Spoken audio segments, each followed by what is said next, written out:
authoritative campaigns that they had.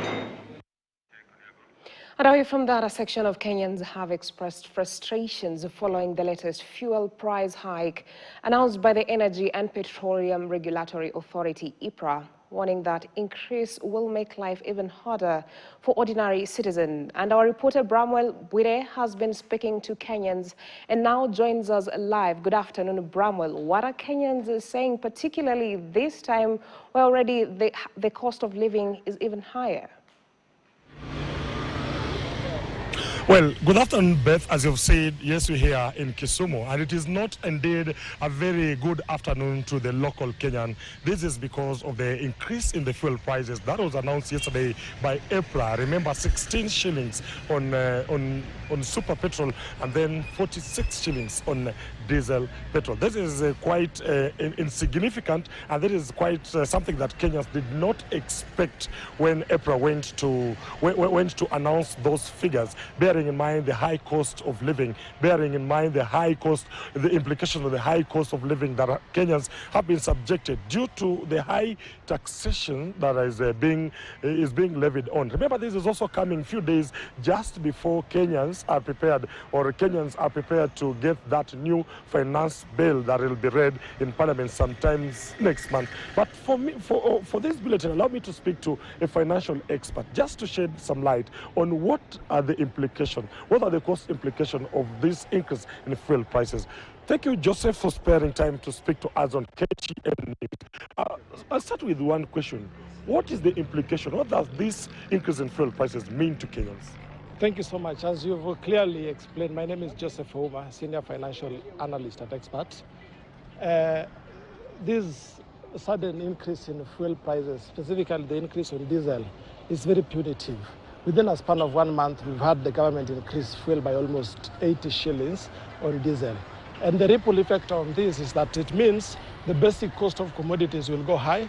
There will be a sudden increase in fares and transport. There will also be increase in various commodities or food items that Kenyans depend on. And this coming on the backdrop of an already burdened generation and nation.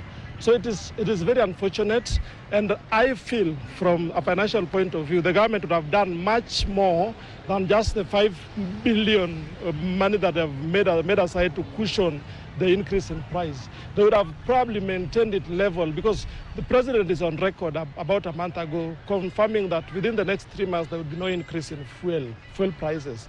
But now this, exactly a month after that declaration, with this rapid increase, and especially the increase in the fuel price of diesel, which is a commodity that most industries and most vehicles use, it's extremely unfortunate. Joseph, you've mentioned something that I must ask you. You've talked about what the government should also have done. The president was categorical here that he has spared some 5 billion shillings that will cushion Kenyans against increase in fuel prices. A month later, the prices are still surging up. The figures are swelling every day. What are the alternatives? Is this the best that the government can do? Okay, one, you see, as much as our landing cost of the fuel in the country has increased by a certain proportion, but the government, in its wisdom, would have maybe tried to manage the taxation, because tax on diesel is almost an average of 76 shillings. So if they would have reduced that tax maybe 50%, then that would have absorbed the increase of physical diesel by 46, and also would have absorbed the increase in other various petroleum items like petrol and kerosene. But this having not been done, it basically means that the price of fuel has gone higher. So in my opinion, as a finance expert, the government should, one, manage the taxation on the fuel items. Two, also manage the corruption in the supply chain of fuel, because some of these increase that the government claim no control on is just due to corruption of the middlemen and the various the supply chain characters or players in the fuel industries. Yeah. Thank you, Joseph, for some quite full insights there.